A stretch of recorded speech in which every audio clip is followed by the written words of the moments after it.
Hey, hello everyone and welcome to Extreme Graphics Tech.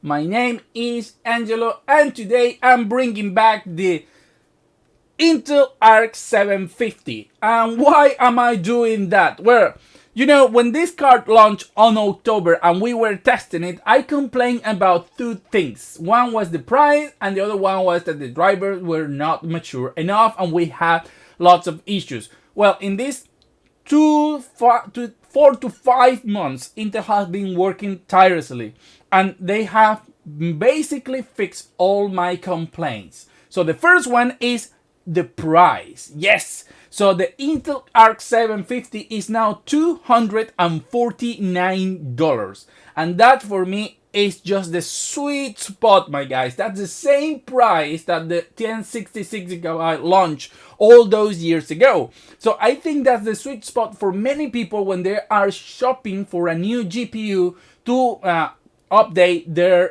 computer. So, and I think the Arc 750 at $249 is a very, very good price. Remember, that's a $40 cut. And it may not sound like a lot, but considering the second point, which is the fact that this GPU has received major drivers updates over the months, and especially the last one, this GPU is now behaving a lot better than it used to. So those two things together make that the Arc 750 is now a very compelling choice. And today I'm going to bring you what is probably my biggest benchmark ever, testing 19 different games in more than 30 different configurations. So this is going to be a long video. I'm going to try to make it as short as possible, but there is a lot of things to say while we are going to be watching those very short pieces, because otherwise this video will last at least an hour. And honestly, I'm being blown away because many of the games I tested, they behave much better than I anticipated, and those drivers really make a difference. And there is also two new things in my benchmark, which is the fact that many of you were complaining about my choice of CPU because you said that the 10400F was not fast enough and was creating a bottleneck, which it wasn't, because I was using high resolution and high settings to avoid that and for the GPU to be the bottleneck. But in this case, I updated that. The test bench is now going to be using a 12600KF, which is a much faster CPU than the 10400F, and should be no problem handling this or any other GPU unless it's like a 4080 or 4090. So that should be a good news for all of you guys. The second one is the fact that I have included, even though I don't play those games at all, but I know many of you want to know things like Fortnite, Apex Legends, and Warzone. So I have played very badly those games just to test the cards and bring you some results. So is the price cut and the drivers improvement enough? Let's check the benchmarks, the tests, and then we will come back to it. The first game I'm testing is Spider-Man Miles Morales because, well, it's the newest, but also the one that has more ray tracing features. So in this case, I activated all the ray tracing features in high, also the quality of the game is high, and 1440p with XeSS in quality mode, and as you can see, the results are speak for themselves. From my point of view, this is very good considering we have all the RT options on this game. Honestly, I think if you won't get the 60 FPS that you need. You can lower the resolution to 1080p. At the end of the day, that's what probably most people will do with this card, and you will get 1080 60 FPS stable. So in that case, this is, it's not a game that plays very well with Intel anyway. However, when we remove the ray tracing from the equation, we can see the game is going to be all over 60 FPS all the time without even using XeSS. We can just put the game on high, and probably I could have used very high and maybe XeSS in quality mode, which honestly produces very good quality, to be honest, and we will have had a good experience. I'm wondering now if we could go to 4K. I didn't test it because there was too many games that I needed to test. They probably wasn't worth it because I don't think anyone buying an Arc 750 is going to be playing at 4K, but it will have been an interesting choice there just for testing purposes. However, as you can see, you are going to have a more than good experience with the Spider-Man Miles Morales with an Arc 750. changing games, we are going to Doom Eternal. I know it's not a very good new game, but that's important to test it in because it's Vulkan, and we know we need to test as many games and different technologies as possible. But you know, the thing is that Doom Eternal is so well optimized. We're getting over 100 FPS here on 90 FPS at all the times at minimum, using a 1080p nightmare quality and ray tracing on. I'm sure I could have taken this to 1440p and still we have gotten over 60 FPS. And if we remove the RT, we probably will still get a lot more frames. So this is a very good result. And if you love killing demons, well, you know, the Arc 750 is going to be there to help you achieve that. So look at that. Dying Light 2, I think, I don't remember the results from last time, but I think it has improved because now I'm using 1080p XeSS, and I think that's the new option. There was no XeSS support previously, and now they added. This is a game that keeps updating, and I was able to use every ray tracing feature. This is the highest quality set possible on the game by using 1080p and XeSS in balance, and you can see the results from the upscaling are quite good. And the only issue I found is like a weird graphical bug that I think is related to lens flare that occurs on the screen, and I was not able to find what is the option to cause this, but and that's the only one. In terms of performance, the game actually ran incredibly well from my point of view. Now, if we remove RT from the equation, but we keep the highest settings possible without ray tracing, we can take and bump the resolution up to 1440p, and this time using XeSS in quality mode, and I still get over 60 and over 70 FPS most of the time. This is a much better performance than what we get from consoles like the Xbox Series S and PlayStation 5, to be honest. This is a very good experience and a very good game, so I would recommend, if you haven't given a chance, to give it a chance, because it's quite a good game. It's quite fun. It has improved a lot over the last few months since the game release, and they are always adding new technologies and features. They even revamped the whole global illumination system, so give it an opportunity because it's a very good game and it will run well on your Arc.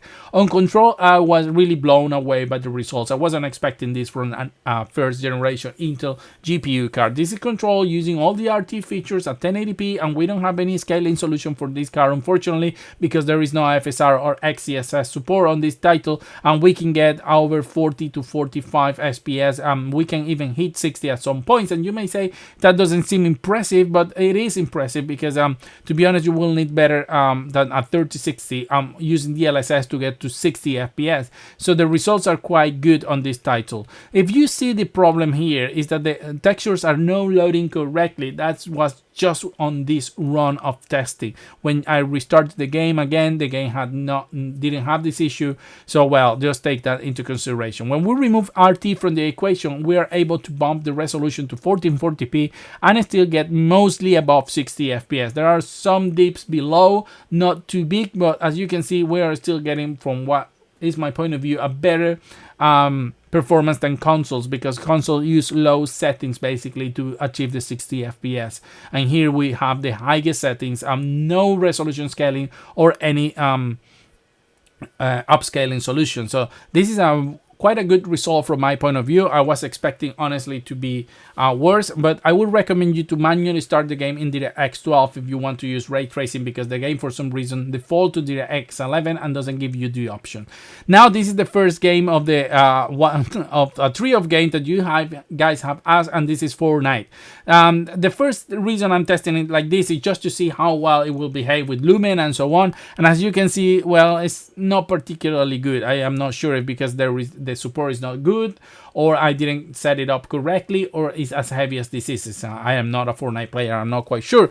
At 1080p max settings with Lumen hardware RT on and everything, we get around 40 to 50 FPS, and I don't think anyone is going to be playing this title this way, but I wanted to test what was the performance for Lumen, and so we have an idea of what may happen for the future of Lumen games. However, when we go to a more realistic settings, in this case 1080p medium, probably many people are still playing a low, we can get a very good result. There are some hiccups here and there, but I think that's mostly due to the actual game being streamed or some stuttering by loading at the map. But when you get down, you are going to get over 80 FPS 90% of the time in this resolution at 10 on this quality at 1080p. So I think that's a very good result for a competitive game, in this case the Fortnite, which still looks quite good, I have to say. I never tested like ultra performance or anything because, well, I like my graphics, you know, and I wanted to find a middle ground. I didn't want to go all for the FPS. I think 80 FPS is more than enough. Maybe some of you will say,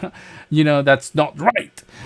Metro Exodus, unfortunately, I was only able to test the beginning of the game. This is the enhanced edition because Epic decided to delete all my saves for some reason.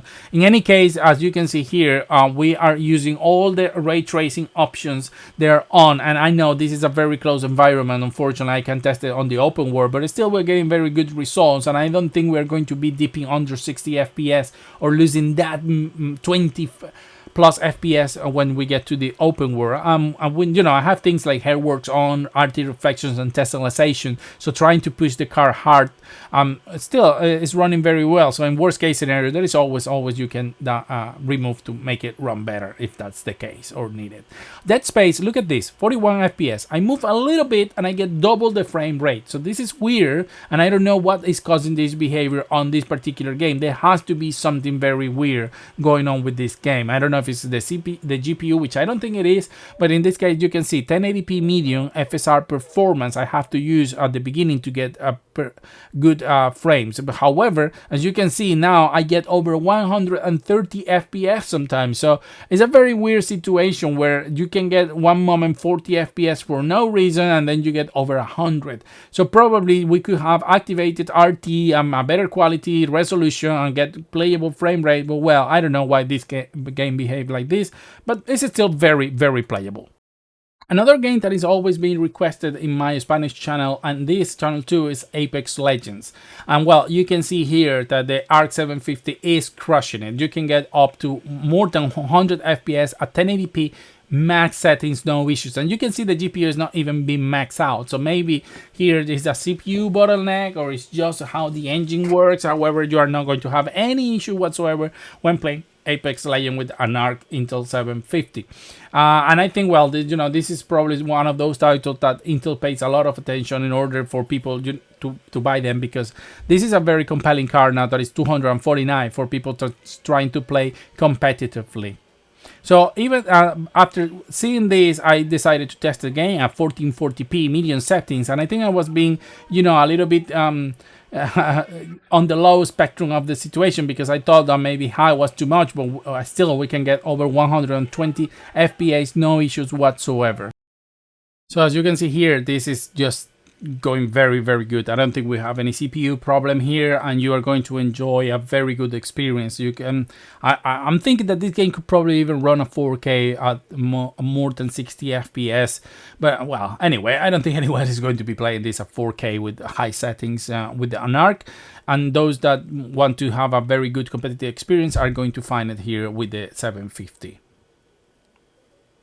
Now another game I like to test is the Need for Speed Unbound. I think it's a game that looks quite decent, quite good, and it's not badly optimized.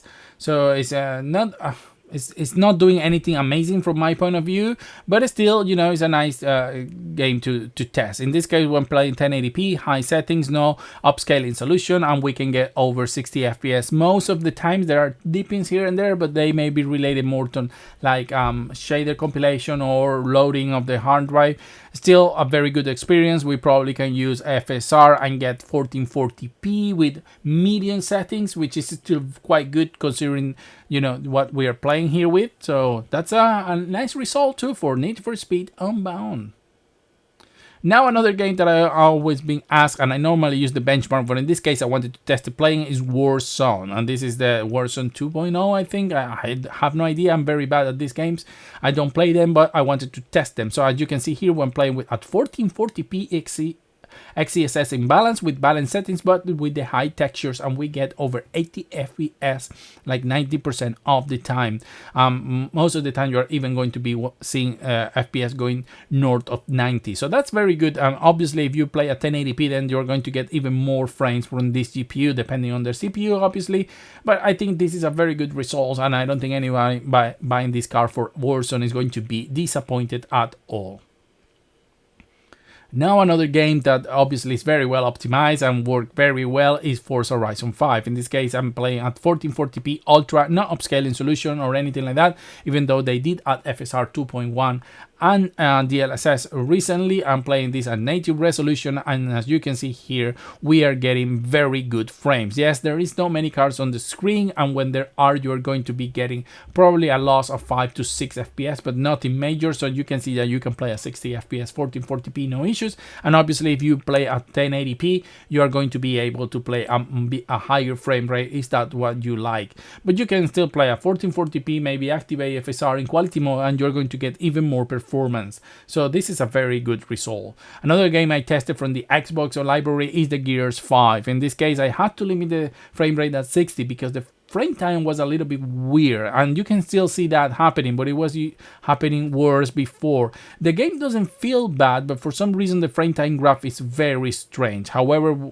once again, we are setting the game at 1440p Ultra, and I feel like I'm repeating myself with all these games, but that's the reality of things. This is a very good car even for 1440p at 249 high settings. I think it's very good value, you know. For $250, this car is behaving better than many consoles like the PlayStation 5 or Xbox Series X in many situations. For example, when it comes to a Plague Tale Requiem, again, we know it's not able to achieve 60 FPS on console, and that's more CPU bound probably, but however, still, you can get 1440p high scalar balance on a Arc 750. So obviously it will depend a lot on your CPU and on where you're playing, but this is one of the heavier areas of the game, which is the market, and still we're getting quite reasonable frame rate. It dips under 60, but it never goes like as low as 30 or 40. You know, it goes to like around 50. So that's a very good result if you ask me, and you can play at 1080p and probably maintain or sustain a 60 FPS at all times if that's what you need in case you don't have a VRR monitor. So this, from my point of view, is a very good result. Now, when testing this game with RT on, this is where it gets all weird, you know, because we're getting basically no loss in performance, I would say. Yeah, I know it's saying more, but because this area is a little bit, you know, closer, and you can see that it starts going down, but we have basically no loss of performance when it comes to RT, or if there is not big. So that's another good win for this car. We're still keeping all the same settings and everything except for RT on, and we are getting a very good results here. It goes lower. I have to say, obviously RT is going to put some pressure, as you can see here, but I still think we are getting a better performance than on console, which you can limit if you want. I wouldn't recommend it to 30 FPS, but you know, I will be able to play like this all day long. Another game that's always been requested is Elden Ring, but obviously I am just at the beginning, and I'm probably never going to be out of this area because I'm very bad at these ones, but for testing purposes, at least it gives us an idea of the performance. This is an open area of the game, and we are playing at 1440p max settings, and you can see that the line is barely deviating for 60 FPS. It goes to 58 to 59 from point to point, but you know, this is a game that is not greatly optimized, so I think these results are very good, and you can even turn down some settings. Is that what you need to get that perfect 60 FPS, which I don't think you are going to ever achieve because I think there is an engine problem here, but still the games run fabulous at 1440p with the Arc 750. A game that doesn't run very good on the Arc 750, but I think this is saying more about the game than the GPU is forespoken. In this area in particular, and I'm showing a lot of you know, enemies, but even without them, the performance is terrible. We're playing at 1080p XeSS balance and high settings without RT, and we barely ever touch 60 FPS. Yes, there are points where you get even to 70 FPS when looking at some areas, but they are very few in between. It's a game that has a very, very bad performance. However, it's still playable from my point of view. If this is a game you want to try on your Arc 750, you are always going to get over 30 FPS, 30 to 40. Marvel's Midnight Sun is a game I'm almost close to finish, but I didn't want to spoil anything, so I'm just testing the first part of the game. But from my experience, this is going to be the way the game is going to behave, at least on the tactical part, for the rest of the game. So what you see here is probably the same result you're going to get more advanced, except for the third-person parts, which are going to take a hit, and it's probably going from 90 to around 60 to 70 FPS. But I still think, considering we're playing at 1440p high, that the results speak for themselves, and it's very, very good results. So as I said, you can see there for a moment we hit 177 FPS. But in the third person areas, this is not going to be the case, but it's still a very good result. On Horizon Zero Dawn, which is a game I think it still looks phenomenal, we can play at 1440p original quality, and we're going to get over 60 FPS. Unfortunately, this game doesn't support XeSS or FSR 2.0. It uses FSR 1.0, and I wouldn't recommend to use that. So I think if you want, this is the best way to play. Or you can play at 1080p with higher settings, and you will still maintain the 60 FPS. I can't wait for the second game to arrive on PC, because I will really see how much improvement we can get from that, because it already looks phenomenal on PlayStation 5.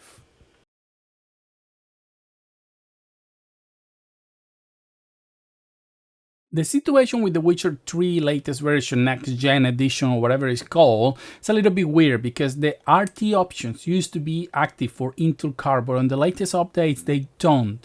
So I could not test ray tracing. However, I did test, and what you're seeing here is 1440p with FSR quality with all epic settings, and as you can see, the game is running what I will say quite respectively, considering that is, you know, how badly optimized this version is, and we are in Novigrad, which is one of the most heavy areas of the game. So with the epic settings, which also add to the whole GPU performance, I think the game is running quite good. There are some hiccups here and there, but I think those are more related to shader compilation or to loading from the hard drive.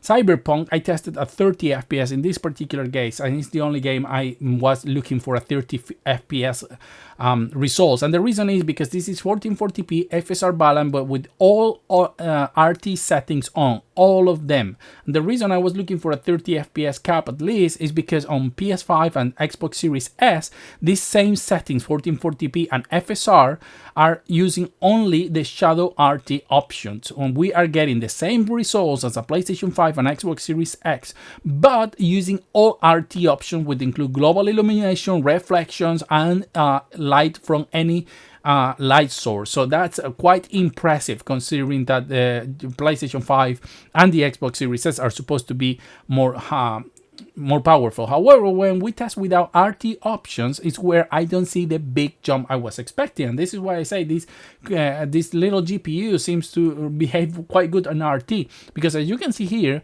by removing every RT options, we still don't get to a perfect 60 FPS. We are not doubling the performance of this car by just removing RT. So it seems RT doesn't make this car lose half the performance, maybe like 40 or 30% of the performance, which is not bad, all things considered. We're still here at 1440p, getting to 60 FPS, or well, close to, because it doesn't keep it all the time, but it's not bad at all things considered, if you ask me. I think this is very respectable.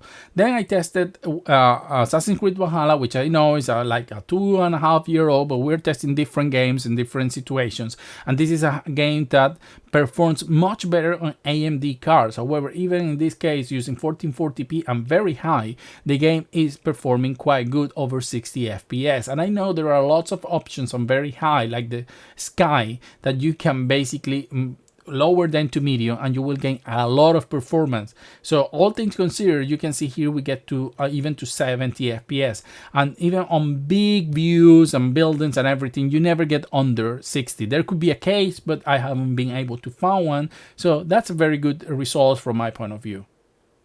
Finally, Callisto Protocol, which is, we know, is a terrible game in terms of performance and optimization, but I wanted just to test it. I tested the benchmark because I haven't played the game and I didn't want to spoil myself for this.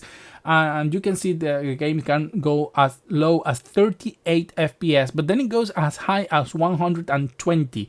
So it's very weird, the behavior of this game and the optimization. And don't even try to play this game with RT. No RT option is gonna make this game run over 20 FPS. From my point of view, review that talks more about the optimization of the game than the GPU itself, and it's one of the worst results. It's the only game that you could basically not play with RT on. So as you have seen, this car is awesome. I have to say that. I know many people won't care or will say, oh no, but I honestly love this car. And the reason is, one, it's a new competitor and I want them to thrive. I want them to do good, because we need more competition in the GPU space, because prices has gone through the roof and they are not offering the improvement in performance that we were expecting.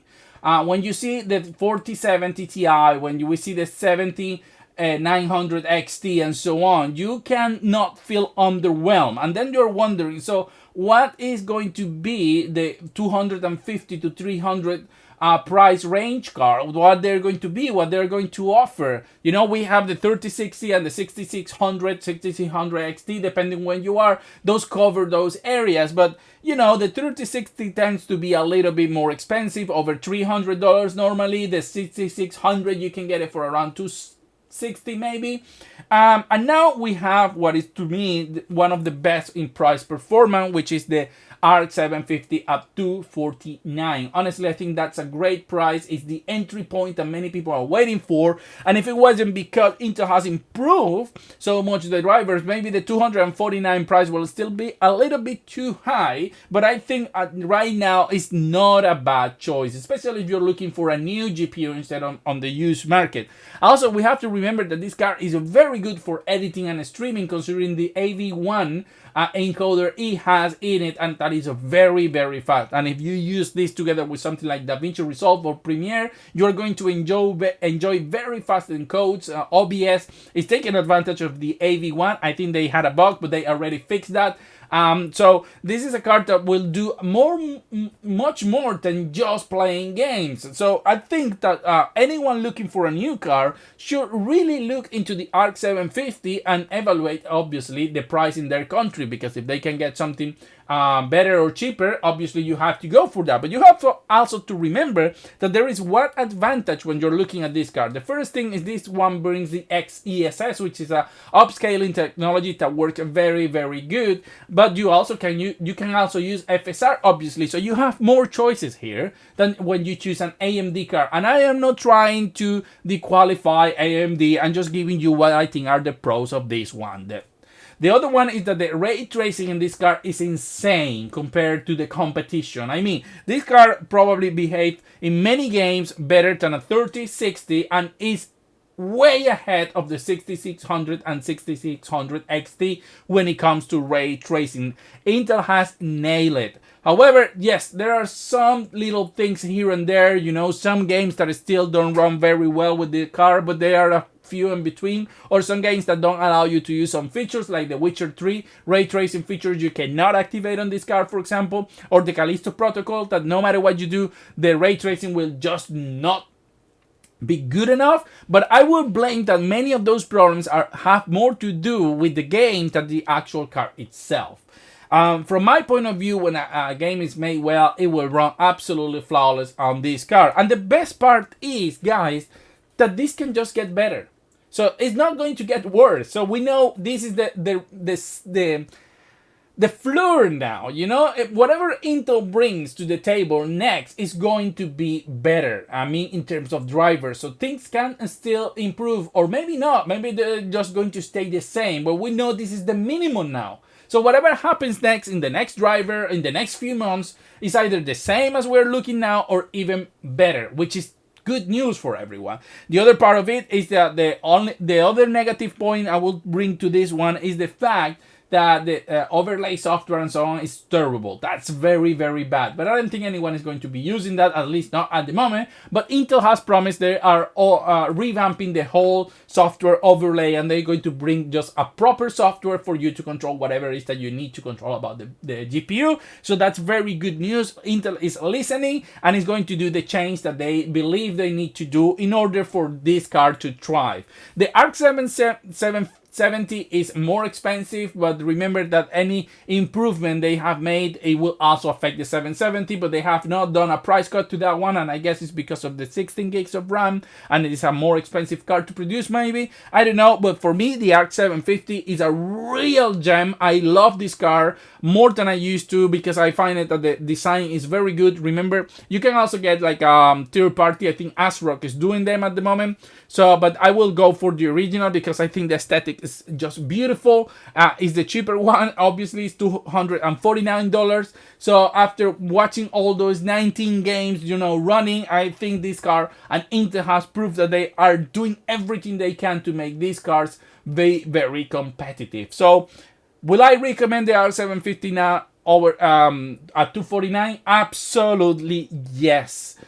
Obviously, it will depend on the price on each country. I can't say if you are going to get a 6600 or a 3060 for less somewhere else. I'm not sure. I don't think you can get a 3060 for less than that. Honestly, I think the minimum is like $300 or $289 maybe. I'm not sure. But I still think this is $40 less and it's worth it. Obviously, the 3060 has more VRAM, which can be good. It's more mature driver-wise and so on. So it will depend what prices you get it. But I think Intel is doing a very good job, and I am super happy that now I can confidently say that if you are shopping for a new GPU, the Intel Arc 750 must be on your radar because now this car is not only cheaper, and I think the price is really compelling for the performance you get from it, but the driver has shown to be maturing and that everything is going to get better from here. So yes, guys, Arc 750 is here and Intel is here to stay, and I really, really hope you guys give it an opportunity, because if you know we have a third competitor on the GPU space, the only thing that can come of it is more competition, and that's good for all of us. So thank you very much, and I hope you like it. Oh, before I end this, I want to say I have a small project, which is a website dedicated to release of games. It's called gamingcountdown.net. And you can go there and see when the games are being released. There is countdowns for each important games and so on. So I will leave the description here and the address so you can go and visit. Well, you know, just be part of that small project. It's just a side project, not too important, but I would like for you guys to go and visit. Thank you very much and see you on the next video.